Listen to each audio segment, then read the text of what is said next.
নজর রাখবো পরবর্তী সংবাদে। ত্রিপুরা এগ্রিকালচার গ্র্যাজুয়েট অ্যাসোসিয়েশনের বার্ষিক সাধারণ সভা অনুষ্ঠিত হয়েছে এবং 53তম বার্ষিক কনফারেন্স অনুষ্ঠিত হয়েছে নজরুল কলাক্ষেত্রে, যেখানে আজকে উপস্থিত ছিলেন কৃষি দপ্তরের মন্ত্রী অর্থাৎ রতনলাল নাথ এবং রাজ্যসভার সাংসদ রাজীব ভট্টাচার্য সহ সংগঠনের নেতৃত্বরা। মূলত 53তম বার্ষিক কনফারেন্সে বিভিন্ন বিষয় তুলে ধরেছে। আজকে বক্তব্য রেখেছেন রাজ্যসভার সাংসদ রাজীব ভট্টাচার্য। কি বলেছেন শুনুন। সহযোগিতায় আমরা সেটা করতে পেরেছি।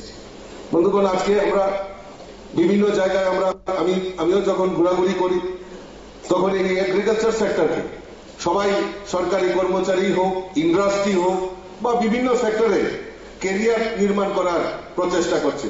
কিন্তু আমি যতটুকু জানি যে এই এগ্রিকালচারকে হাতিয়ার করে, মানে অর্থাৎ এই এগ্রি প্রডিউসকে হাতিয়ার করে, এগ্রিকালচার প্রোডাক্টকে হাতিয়ার করে এই রাজ্যেও বেকার যুবক যুবতীদের যে ক্যারিয়ার নির্মাণ করা যায় না, তার নিদর্শন আমাদের এই ত্রিপুরা রাজ্যে রেখেছে।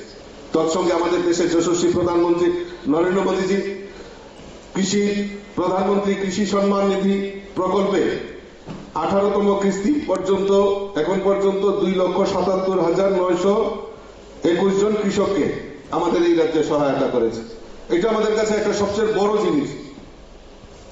প্রধানমন্ত্রী ফসল বীমা যোজনা আমাদেরকে এই রাজ্যেও এই ফসল বীমা যোজনার মাধ্যমে কৃষকদেরকে সহায়তা করা, তার মূল কারিগর হিসাবে আপনারা কাজ করছেন।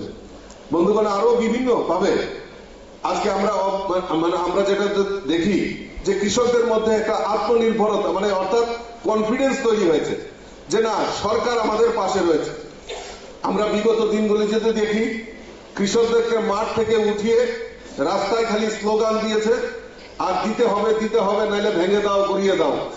কিন্তু এখন আমাদের এই রাজ্যের কৃষকরা রাস্তা থেকে মাঠে গিয়ে প্রমাণ করছেন যে না, আমরা কিছু করতে পারি, কারণ তাদের পাশে সরকার রয়েছে, তাদের পাশে এই এগ্রিকালচার ডিপার্টমেন্টের তারা সরকারি কর্মচারীরা রয়েছেন, তাদের মধ্যে আত্মবিশ্বাস এসছে।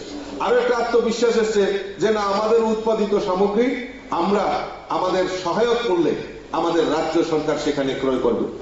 আজকে জেনে আমি খুশি হয়েছি যে আজকে এই সহায়ক মূল্যে আমাদের এই রাজ্যে প্রায় 23 টাকা মূল্যে ধান ক্রয় করা, এটা একটা বিশাল বড় অ্যাচিভমেন্ট আমাদের এই রাজ্যে।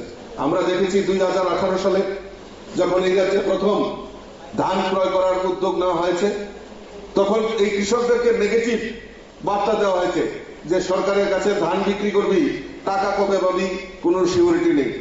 কিন্তু আমাদের সরকার সেটা প্রমাণ করেছে যে টাকা, মানে ধান বিক্রি করার 1 সপ্তাহের মধ্যে তার ব্যাংকের মাধ্যমে টাকা ট্রান্সফার হয়ে যাচ্ছে। মাঝখানে কোনো কমিশন বাণিজ্য, দালাল বাণিজ্য কোনো কিছু নেই। এইটাই একটা মানুষের মধ্যে আত্মবিশ্বাস জন্ম নিয়েছে।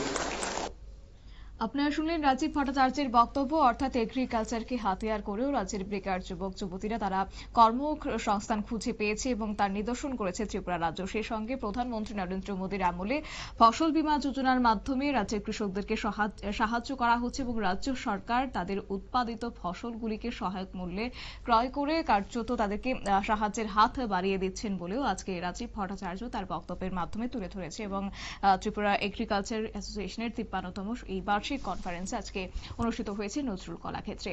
নিয়ে নিচ্ছি ছোট্ট একটি